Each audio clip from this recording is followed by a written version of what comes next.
cactus and succulent growers, I'm Lynn. Welcome to Desert Plants of Avalon in the north of Ireland. And in today's video I've got a complete tour of my cacti and succulent collection in the polytunnel for March, and an update on any plants that are coming into bud and how the plants are doing.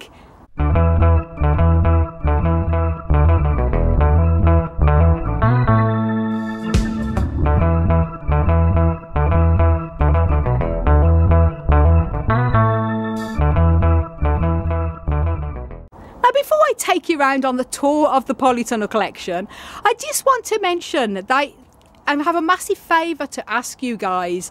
My wonderful friend Nina, Ninja Orchids, here on YouTube. She is an amazing YouTuber and she's so knowledgeable on orchids, and I do know that a lot of you guys love orchids as well as cacti and succulents. I have quite a few orchids also, and I would love you guys, if you're not already, do go over and subscribe to my friend Nina's channel, Ninja Orchids, because she is very, very knowledgeable, and I really would love to see her reach 10,000 subscribers this year. So Nina's channel, Ninja Orchids, I'll link Nina's channel up above. Do go over and subscribe and show your support for Nina. And if you want to know more about growing orchids, or you love orchids too, then do go and watch her amazing knowledgeable videos. So then, first of all, I'm going to start on this side here, and this is my large Trichoceros grandiflorus red star, and that is sort of growing like a long snake over on the floor there, and this usually starts to form buds sort of like mid-summer time, and it formed a load of buds last year, but they all fell off because of our appalling summer. And by the way guys, the reason why this is hanging like this, oh my goodness, I'm just going to show you this. The bubble wrap that we put up here in this polytunnel has been a disaster. Not the bubble wrap itself, just how we've been trying to keep it staying on the sides. It's all falling down, and soon this will be coming away anyway. And look at this, where all the succulents are, the bubble wrap has fallen down, and these sort of wires that we put up have just flopped, and they're still getting plenty of light under there, so it's not affecting them, but it's been a real pain. And look at that. The most important thing though is that it's keeping the heat in here while we're still having the cold nights. So although the bubble wrap looks terrible, they're hanging down like draped curtains, the priority is the plants are kept warm for the rest of the cool period now. As I say, now it's March, it's starting to warm up a lot, but the nights are still chilly, so bubble wrap's going to have to stay on for a bit, but hopefully it's not going to spoil how this video looks too much with the update. So anyway, onto the table here, I have a mixture of some gymnocalciums and some ferrocacti, echinocacti, grusonis. This one here, the reason why it's got that in the top is it got knocked back with, I think it was spider mite a few years ago, but it's recovering really well, and over time this will start to form a few pups around the top as well. Another ferrocactus glaucoscens here. Mixture of gymnocalciums, all different types. This one is a Saglionis, and I think I mentioned in my update video in January that it was coming into bud, and as you can see there's the bud there, and it's starting to get a little bit bigger. It's going to be probably quite a while before I really start to see any buds on these, because I notice once I give them their first watering, which won't be till next month in April, after that they sort of start to come into bud. They're still sort of pretty resting at the moment. The same with all my mammillarias here. None of these are showing any signs of buds yet. They normally sort of one of the first to come into bud once I do water them. And excuse this wire, as I say, that's normally what's holding the bubble wrap up. So hopefully next month you might start to see a bit more buds coming up on these, but I'm not expecting any until I give them the first watering anyway. My lovely Perogia, Chrysocarpium rubra, the rubra orange flame always had beautiful orange flowers. Looking forward to that flowering this year. So as I say, I'm just going to go over and just show you what I've got here. I can definitely feel that there's signs of life coming into the plants. They have a vibrancy about them now. Now the days are getting longer. But I'm just going to show you a little bit of a scan round of the collection, a bit of an update, and then I'll highlight the ones that are coming into bud. This is my lovely Mammillaria Hayana. And I think when I got the magnifying loupe, I can't go too close because the macro isn't going to work. But when I got the magnifying glass, I think I can actually see the very beginnings of buds coming on this, as you can see there with my finger. So it looked like there was when I got the magnifying loupe out. So too difficult to really show you at the moment, but fingers crossed. I think this is actually starting to come into bud, which is great. My other lovely Mammillaria plumosa here, beautiful one, lovely feathered sort of spines on that, and these lovely Raybutia, this lovely big Raybutia here, it's a beauty, and this other lovely sort of Mammillaria variety here, Mammillaria fragilis, Gymnoclisium tubutense, and some more ferrocacti here as well. Another little Mammillaria boccasana, another lovely Raybutia here, another Mammillaria. So again, no signs of buds on these yet, and a mixture of a few of my Mammillaria elongatas here, Mammillaria spinosima, red-headed Irishman. It's a little pup from my mother plant that died. And this is Mammillaria campetrica, and yes, it does look dead, but it's not, I can assure you. This one is very desperate to be watered, and a lot of my cacti in the polytunnel are quite shriveled, so I may have to give them a water before April, see how it goes. This one sort of goes very sort of brown and shriveled. When I water it, it goes, plumps itself, it fills the whole pot all the way around the edges, and it also goes very, very green again and comes into flower. So when I give this a first watering, I'm going to probably do a before and after video, because you will not believe how much this plumps up literally in a few days. And a few different Mammillarias here as well. Mammillaria longimama on there, my Raybutia. Now this is called Raybutia perplexa, and this has gorgeous, lovely pink flowers. I'm hoping this blooms for me this year, because it didn't bloom the past few years, and I really hope it does with this extra light in the polytunnel, so fingers crossed. Raybutia albipilosa, this is a gorgeous orange flowering one as well. I hope to get blooms on this, and I think when I got the magnifying loupe out as well, I'm pretty sure I could see some blooms, some buds forming, but I don't want to count my luck too much. I don't know whether you can see there where my finger is, there's a little bit of a makings of possibly a little bud forming there, fingers crossed.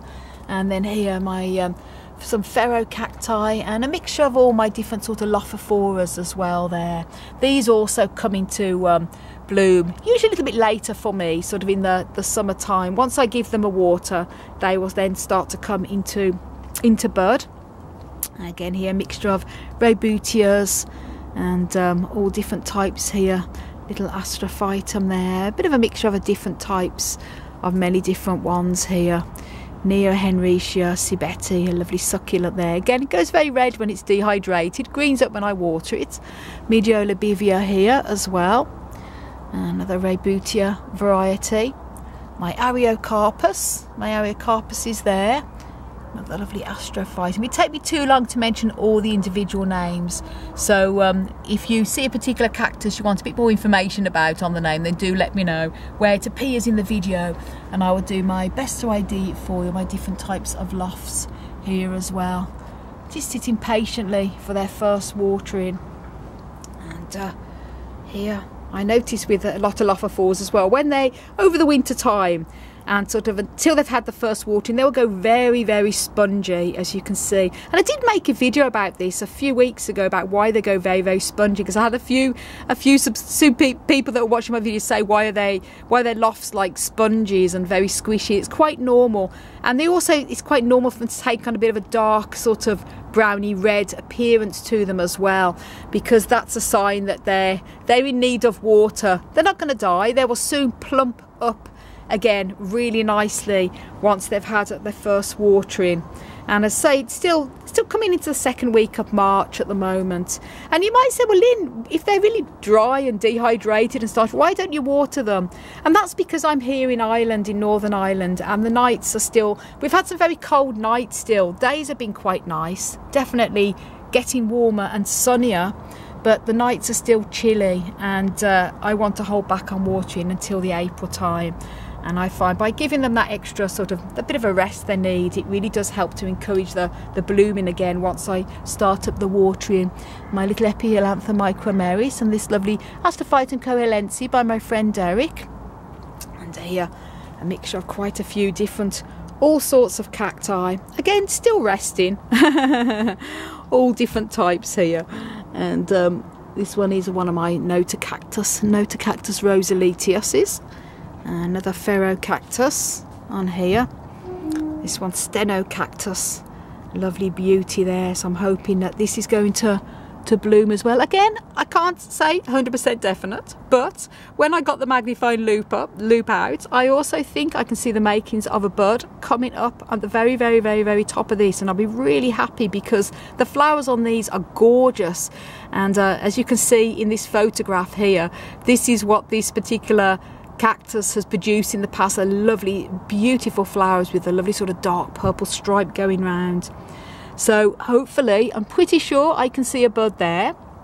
Very early though still for this time of year, and any buds that are starting to form are mainly going to just sit there for the next month or two until the growing season really takes off. One of my Echinopsis subdenudatas, and that's also got a bud on it as well, but I'm not holding hope because it's too early for that. I think that's going to fall off. Another lovely one of my Telocactus bicolour there as well, hoping that this is going to come into bloom as well this year. With the extra light in this new polytunnel, I do think I'm going to see a massive difference in the blooming this year. Echinocactus grusoni, Ferrocactus, a Telocactus that is very, very shriveled as well, as you can see. That's how they're quite normal when they go like this, when they need, before they have their first watering. And of course I'm going to do a video when I give all of these their very first watering of the year.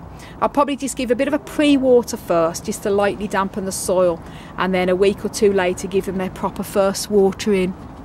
And the Echinopsis very shriveled, as you can see. So a lot of people say to me, my cactus is really, really shriveled, shall I water it? And this is the time of year, especially when you get to March. If you have your cacti indoors in a warm position, or you happen to live in a country where the air is dry and the temperatures are really getting warm now, then you can give a wee bit of water now, because cacti are starting to wake up. I can see, for example, this here, this Raybutia, Sulco Raybutia, is also starting to, this is all new growth that I've just seen here coming up at the top, all these new, so this is starting to wake up. But because of my climate, I'm holding back until April. But if you have cacti indoors and they're shriveling, such as this example here, you can give a wee bit of water now. It is safe. It all depends on the temperature and where you live in the world, and most importantly where you have your cacti. And this one is a perfect example of a very shriveled one here. This is a Sulco Raybutia brevifolia, and this is normally twice the size of what it is. When I water this, it's going to be about this height. It just shrivels right down, as you can see. But this is awesome, because that's what cacti do when they're having their rest period. So obviously when I give them their first watering, and I'll do an update probably a week after I've done that to show you how the cacti fatten up and sometimes double in size when they've been watered. And another Echinopsis subdenudata there, Telocactus hexandrophorus, again very wrinkly and crinkly, but not a problem, it's perfectly normal. And here Matocana polsi there, another Echinopsis subdenudata, which I will have to repot because it's literally overhanging its pot, as you can see, so that needs to be repotted soon. Ferrocactus setispinus is there, and this Gymnoclisium as well, very happy to say, got buds, as you can see. There's one there, and there's a bud here. It was coming into bud the last update video I did, but the buds have got bigger, so I'm very excited about that. There's actually another bud coming down there. There's 1, 2, 3, 4 buds on this Gymno, so that's going to be blooming beautiful. Again, once I've given its first water, it's going to burst out into bloom. And I just want to mention, if some of these plants look covered in white bits of powder, that's diatomaceous earth. I do dab a little bit of diatomaceous earth onto the plants as you can see here. And I do this to prevent mealybugs. I find it does seem to really help to prevent mealybugs, especially over the winter time when I'm not going in here watering. And I know it's springtime now, more or less, but I still keep up with the diatomaceous surf. It's a dry powder and it doesn't affect the plants in any form. It doesn't hurt if it gets into the soil. In fact, it's good for the soil because it also can prevent root pests as well. And I find that this just keeps a bit of an added what's the word to use? A security against pests. Another Gymnoclesium here, a beautiful one here, and this lovely Neoporteria clavata. It's a stunner. And here Gymnoclesium Camara Pensy. I'm hopeless at the names. I have to label everything. And here the lovely Telocactus as well here, and some lovely these are what Danny gave me, my wonderful friend Danny Rose. This lovely Telocactus last year. Also this lovely Stenocactus as well, a beauty. And then this one is one of my Stenocacti I've had for a long time. Beauties. Gymnoclesium horsety there, and Echinopsis. Again, a mixture of way too many to mention. All different types. Little Notocactus there, and some Gymnoclesiums here, some Parodias, some Echinopsises, another Gymno horsety, Gymnos, Telocactus, all different mixtures, Labivia, Acanthoclesium, all different types. So just literally run the camera over and I just point out where I see buds on any of them. Echinocerius pentalopus here as well, and here another Echinopsis on there, and this one is Camolobivias, or here little Lobivia, and this is all new growth coming up on here as well. So a lot of the cacti are starting to wake up. There's a mixture of all my little small cacti, little odds bods, but they're definitely not sods. All little odd bods on there as well. So I've got quite a few different types of Corypantha here. Another little miniature on there as well. It's a Gymnoclesium Gaponi. It's one I got last year as well. This one is very shriveled. Echinopsis obripanda. But again, this will soon fatten up when I water it. So I may have to come in and give them a bit of a water before April, because as you can see, they're shrivelling a lot more than they did last year. And I think it's because this new polytunnel, despite the bubble wrap hanging off and draping like curtains, lets a lot of direct sun in. I mean, it's been unbelievable. It gets very hot in here compared to our old green one because it is very sunny. Luckily, we have doors in this new polytunnel at both ends. So in the summer, when it's very, very hot, we can open both the doors and it's going to be great for ventilation. Plus we have a fan as well. So that's that side. Now here on the floor I have a lot of aloes there. And this one is beautiful. This one is actually a bulbine. It looks very aloe-like, but it's a bulbine, and this I had to give a water to. I did a video when I was watering some of the plants in the polytunnel a couple of weeks ago, mostly the succulents and the epiphyllums, and they've really burst into growth now since then. Lovely big aloe vera at the back, more aloes, and here at the back bottom I've got the mixture of a lot of Haworthia and some Gasterias and some of my aloes, all different types there. They've been doing well. Normally I'd have to give these a wee bit of water, but I haven't, and they've sort of done well this year as they are, so no problems there. My Dikeas, absolutely love these little cuties. They're actually like a bromeliad, a very hardy bromeliad as well, and they can take a lot of cool temperatures in a greenhouse, so they're perfect to grow alongside succulents. And some of my agaves here, and aloes, mixture of everything. And then on the top here again, mixture of many different types of aloes, Gasteria, Haworthias, and this is just beautiful. I love these agaves, they're just gorgeous. And this little pygmy Haworthia, little miniature, isn't it just cute? Absolutely amazing. I love them. Just incredible they are. And here I've got some string of plants that are sort of in need of a good drink as well. This is my string of pearls. This is a perfect example when they go, as you can see there, the pearls are shriveled. This I'll have to come in and water definitely before April, because it won't die when it shrivels. When I water it, the poles fatten right back up again, but I don't like to leave these type of succulents too long without water, so I'll have to give them a water. My string of bananas here, and my string of tears, which is, the difference is with the string of pearls and tears is the shape of the modified leaves, and the string of tears has more sort of teardrop shape, as you can see. Not, this one is not so shriveled. And yep, epiphyllums, I just want to mention them.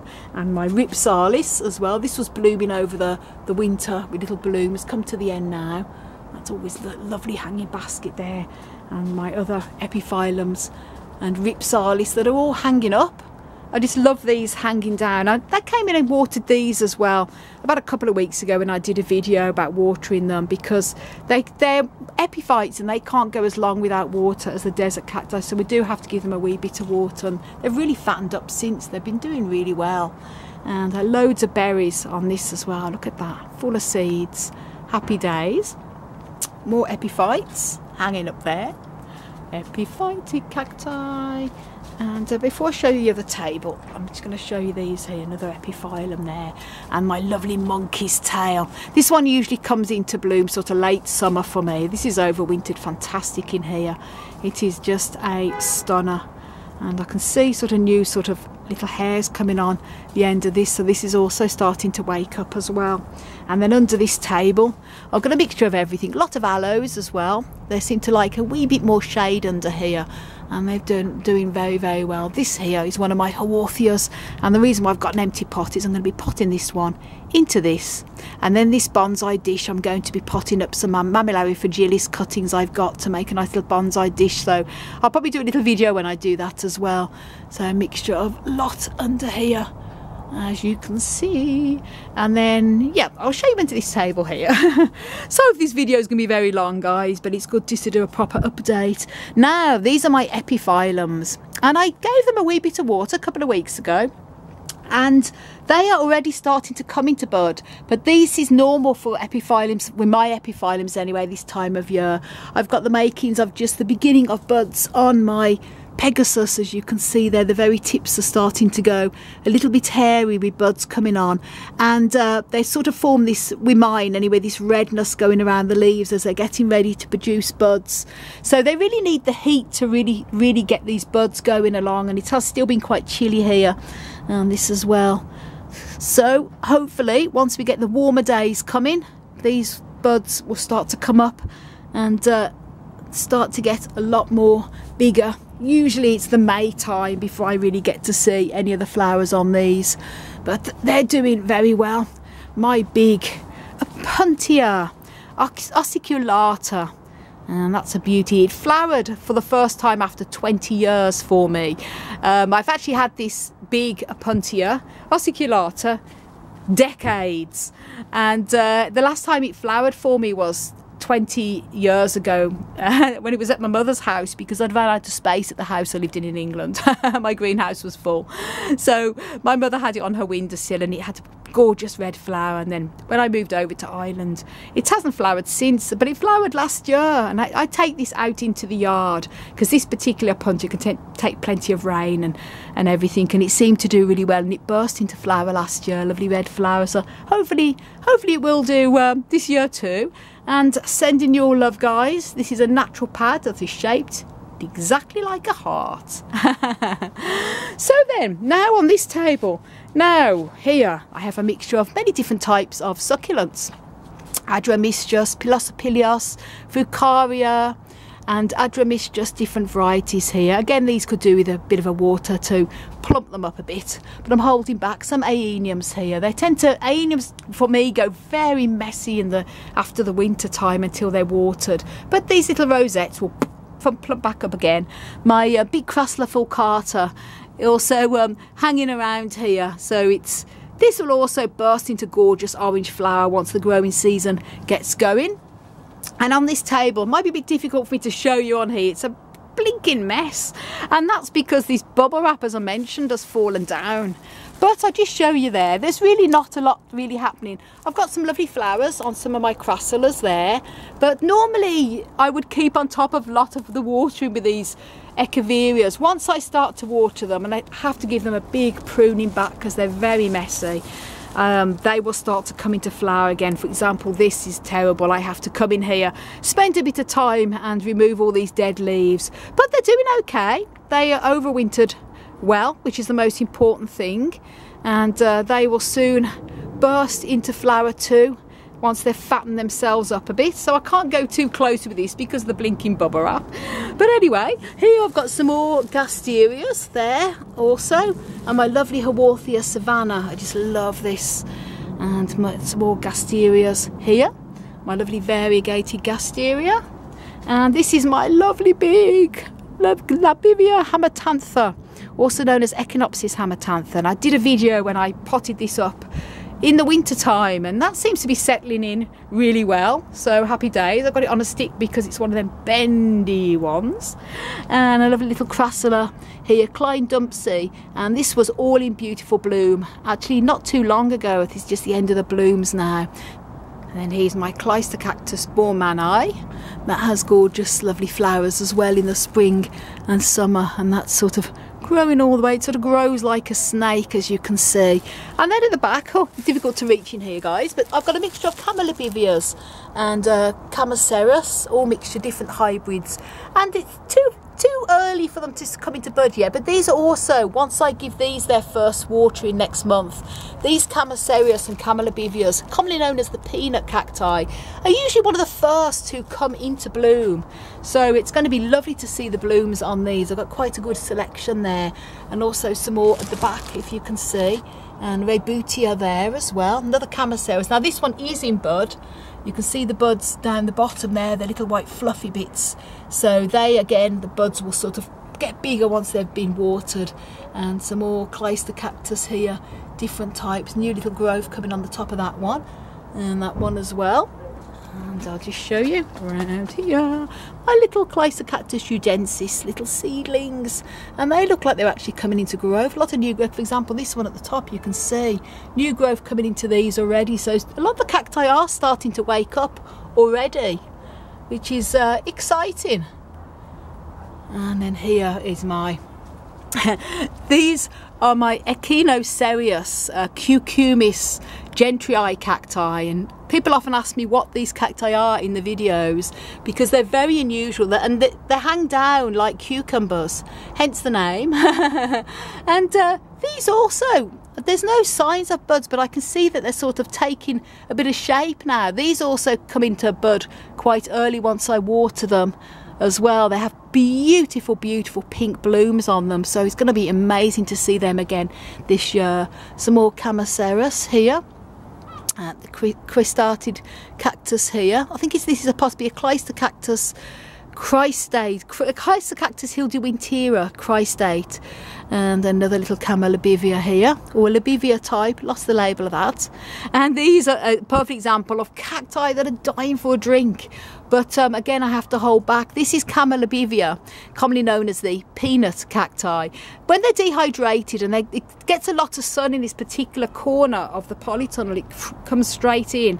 You can see they're going red from the sun, and also once they've been watered, they'll fatten up and go a lot greener. But these also will start to burst into bud once I've given them their first drink as well. Little Rebutia albiflora, that's a gorgeous one too. Echinocereus adjustus here, again, that's another lovely bloomer. And this is one of my Cleistocactus Collodimonsis, commonly known as the monkey's tail, as the one you've just seen there. This is a seedling from that one, and I just showed the little tail there. It's a little seedling, a little cutie. And here is one of Hans's Cleistocacti. Again, we don't have the name of this, but it has lovely orange flowers. Hasn't flowered for a few years. Again, it seems to have a bit of new growth at the top as well, so I think that's also waking up. And here, this one is I always forget that, Mauritia. I think it is a Cleistocactus type. Yeah, Mauritia sericata. Again, this is one of Hans's awesome plant. So here we go then on to, yep, I mustn't forget these, my crassulas and Dave, my wonderful friend Dave here on YouTube. Dave Scott, I know he loves crassulas, so this is some of our lovely jade plants. A few different types, our golem as well. Lovely when they get plenty of sun. They get these lovely sort of red edges on them too. This one as well, got a lovely sort of bronze coloration to it because the days have been getting longer and sunnier now. And then here on this table is where I have a lot of my big cacti. And I have a mixture of everything on here, but a lot of these are my golden oldies, as I call them. This is a Mammillaria variety. Actually, I do have should have the name of that yet. Mammillaria Hagiana. Oh dear, I forget the names of a lot of them, but this is a lovely old one. And this one is my lovely Perodia Magnifica. As you can see, I love this. I just love the soft golden spines. And I have a couple of these as well. I have another one over here. I'll show you them all together. This is another one. I think this one is more the Warsii, because it's a slightly squattier type of cactus. I'm not 1000% sure because the flowers are very similar when it blooms. And then this is my very old Goldie Oldie, and this is probably one of my most favourite cactus plants in my collection, guys. I have had this decades and it is just stunning. My Perodia Magnifica, and it is magnificent. And when I actually got it, this pup here, probably that, in fact, it was probably even smaller than this. It was in a 5 centimetre pot and it was something like £1 from a garden centre. And over time it has got bigger, all these pups all around it. And this, you know, this is the original one, which would have been this size. And it's just absolutely magnificent. It's a stunning, stunning, stunning, beautiful cactus. I just love it so much. And my Astrophytum, Myriostigma nudum. Absolutely beautiful. I love this as well with its lovely brown felted areoles and lovely Telocactus rhinocoensis as well. It's a beauty. Again, it's sort of showing signs of shriveling, so that's going to need a water. Ferrocactus gracilis, absolutely gorgeous, awesome spines. Got the lovely red spines on that. This is an Echinopsis. I've never been able to ID, but it has gorgeous white flowers in the summer. Now this Luctemburgia principis. Now I'll show you the size of it with my hand. This is, I don't know how old this Luctemburgia is, but I have a smaller one over on the other table that I've had for 20 years and it's still quite small. This one I got from my late friend Bill about 6 years ago, and Bill had grown it for many decades, and that's all I know. So this, it could be 50 years old or even older, but it's an absolutely awesome Luctemburgia. I love the way the spines, and yet these are the spines. They're like paper. They're amazing. To golden papery spines, and they have tubercles coming out where the spines come out of. You know, a lot of people would wrongly look at that and think it was an agave in its appearance, but it is 100% cactus because it has areoles, and these are spines, these papery spines coming out of. But this is a very special one for me as well, my Mammillaria formosa, and this is one of my golden oldies. And I'm very, very happy because during the winter time I did a video on this because it's one of them cacti that leans over because that's how it grows. But I was particularly worried about it because it was quite shriveled in the middle, and even though I posted on some groups and they said no, it's normal for it to do that, I did want to get it out the pot and just check, and it was 100% okay. Great root system on it, and I potted it up in fresh soil and I've kept it dry over the winter, so that's going to love its first watering. And this is one that has lovely little pink flowers as well. This is one that I just love. It reminds me of a sort of woolly jumper with its, how it is with its wall. It's just amazing. My big Echinopsis here, I think this is an Echinopsis oxygona one, and I've had this for many years. As you can see, the size of my hand. This is very, very old cactus. Lovely white flowering one as well. Sometimes saying that it's a white flower and it has a very slight purpley colour. That's why I'm not 100% sure of the idea of this one. It has a slight purpley colour flower, and it has a lovely heavenly scent as well to it. But it's multi-pupped, very, very old plant. And one of my also golden special oldies, as you can see there. And this is another Goldie oldie. And yeah, I have a lot of Goldie oldies, but I'm a golden oldie as well, guys. This is my one of my ferro cacti here. And this is a multi-pupped gorgeous multi-pup specimen. It's hard for me to film to get down, but I don't know whether you can see there the base of it. It's what happened to this many years ago when I lived in England. It was quite a smallish pharaoh cactus at the time, and I had a leak in my greenhouse and water dripped onto the top and the top rotted, so I had to cut the top off, and I think I put sulphur powder on. Over time it's grown these 3 big pups at the top, so it's a triple-headed pharaoh.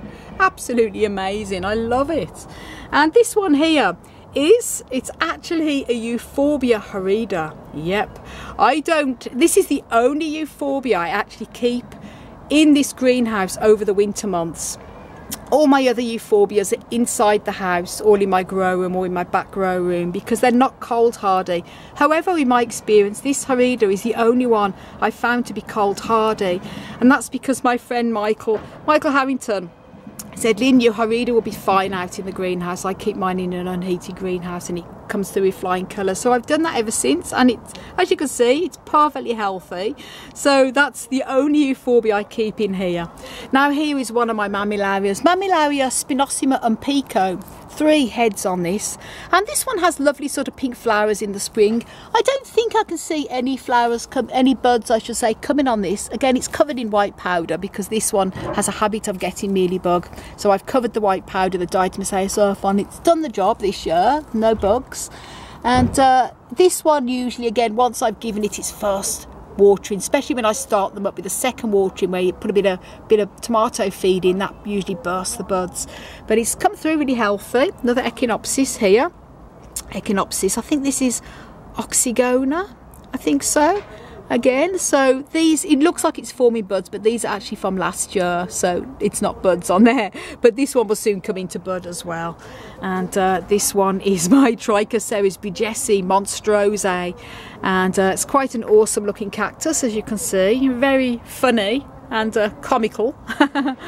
And then over here, another Echinopsis there, and my big Astrophytum ornatum, and this one to show the size of my hand. This is also one I've had for decades, since my early 20s. And again, it was a tiny plant when I got it, and it's huge now. I think I'm going to have to repot that this year as well. So I've got a lot to need to repot. But it flowers the most gorgeous yellow flowers every year. Another lovely old pharaoh cactus, again, I've had for many decades. Very, very old. So all of these on this table, well, the majority of them, not all of them. This one and this one is not so old in my collection, but the majority of all the other ones are very old. And here I've got my Astrophytum ornatum, Astrophytum myriostigma crossed with ornatum, and I think it's either that and Capricorn as well. When I bought it, there was about 3 different names on it. So it has gorgeous yellow flowers with red in the middle of them. And this is a very old cactus as well for me. As you can see here, the size of my hand. Again, this one is going to need a repot. So I will film a repotting video when I do it, because it's going to need, it's extremely top heavy, but beautiful old one. Look, it's Astrophytum Capricorn crossed with myriostigma, but I think when I bought it from a garden centre, it was Astrophytum myriostigma cross ornatum cross Capricorn. So I don't actually know, but I don't think you can get a hybrid between all 3, so that's why I'm saying it. But it is a lovely, beautiful specimen, and this is my big golden bowel Echinocereus grusoni. And yes, this is going to need a repot this year. When I do, I'm going to take it off this table and probably put it on a little plant stand, give it its own position in the polytunnel, because it needs it. It's such a beautiful specimen plant, and I got this years ago when I was in my early 20s as well, from a place in Cornwall. I think it was Totnes or somewhere like that, and it is just grown massively over the years. And this is Einstein Cephalocereus sinalis. Again, I've had this many decades, since my early 20s as well. Very slow growing, but it does sort of have a little bit of new growth every year coming through. It's never flowered for me yet, but they're very hard to get to flower, especially when they're not massively high, and especially with my climate, they do need a lot of strong sun to get them to flower, which is why they have a lot of this hair, because they come from the natural habitats with strong sunshine. And my Esbostoa here, again, look at this, just like whipped candy floss, isn't it? And that's there, as you can see. It died off at the top many years ago, and this is all the new growth as well. Lovely old plant. Here, this is my Trolley. Beautiful sort of lovely orange spines on this as well, gorgeous. And here, I'll just show you this here, Trichocereus candy cans, the candy cans. And I'll just step back, and this is there is 4 heads in this, and this is one that my partner Hans grown from seed about 25 years ago, and there were actually 4 seedlings in here, and they've grown all different sizes, as you can see. Beautiful Trichocereus. And then here I have my Epiphyllum Ackermanii. That's a very beautiful red flowering bloomer in the springtime as well, and I think that's also starting to form. I mean, you can see there, but there's little bakings also of buds coming through, little pink bud, little red little areoles there where the buds are just starting to come through. And then here I have a lot of my Trichocereus and my other type of cereus type of cacti. And I can't really get in here to show you guys because I don't want to be attacked. But I'll just bring the camera in. Hopefully you can see a mixture of different types of cereus cacti there, all different types. They're mostly Trichocereus varieties, as you can see, Pacanois, Scopolycolas, and many hybrids as well there. All quite awesome. Again, the bubble wrap is hanging down like curtains, which is annoying for me to get in to show you, but hopefully you can see a better idea there. And there, my big Pachycereus pringlei here, that is taller than me. That's remarkable. My big Trichocereus Pacanoid cross with Scopolycola, that is about 7 feet high, produced beautiful white blooms last year, and that is going to need repotting because the pot is completely gone. It needs a deeper pot. More Trichocereus here, all different varieties, all doing well, and my little Trichocereus seedlings there. So that is on there, and now I'm going to show you quickly. I'm not going to get too close here, and this is going to be a really long video, so apologies guys.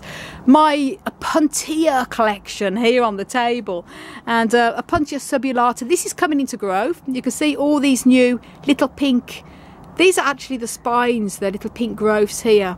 This is a sign that it's coming into new growth. And these little, they're sort of little modified leaves really, these pink ones, and then they drop off as the plant grows and forms these little nodules here. But this is clearly actively coming into growth already, so this is wakening up.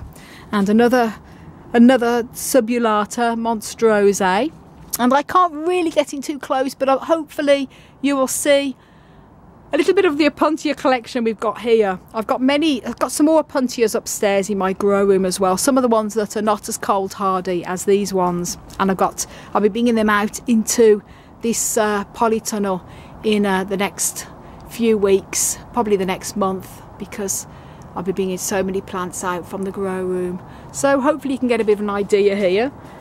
Oh dear, I can't get onto the table to really show you, and I don't want to get attacked because the glow kids are just lethal. But hopefully you get a bit of an idea of what we've got here. So, happy days. Got the big pad on this one. Wow! Gosh, I just love it in here. I'll just take you around here, all different types of Opuntias. I know not everybody likes them. You either love them or hate them. I notice when I do Opuntia videos, I don't get brilliant views on it because a lot of people are not really into them. I happen to love them.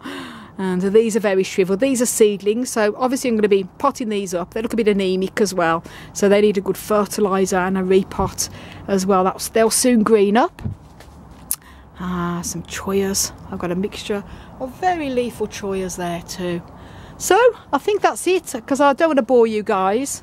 And as I say, I've got tons more in the house that are going to be coming out for the for the spring and summer months, and this is why I've got a lot of space here, because a lot of the tall cereus cacti, I should say, like the big tall euphorbias and other cereus cacti that are not cold hardy, we're going to be going into this corner here, so that's going to be free, and this dehumidifier is going to be coming out, so it's going to do a lovely display here. And obviously we have this table will be coming out with a heater. We won't need the heater then, so it's going to give us a lot more space. So enough of my waffle. I hope you enjoyed that little tour and a bit of an update on the cacti. Good to see some of them are waking up, and good to see there's buds already. And do stay tuned when I give them their very first watering probably in a month's time, and you will not believe how they really plump up and burst into bud. So thank you so much for watching, everyone. If you haven't done already, then do please subscribe. You can also follow me on Insta, Twitter and Facebook at Desert Plants of Avalon, and check out my website for lots of growing tips on there, as well as regular blogs, monthly blogs on what I'm getting up to with the cacti and succulents. I want to wish you all a fantastic cactus powered day.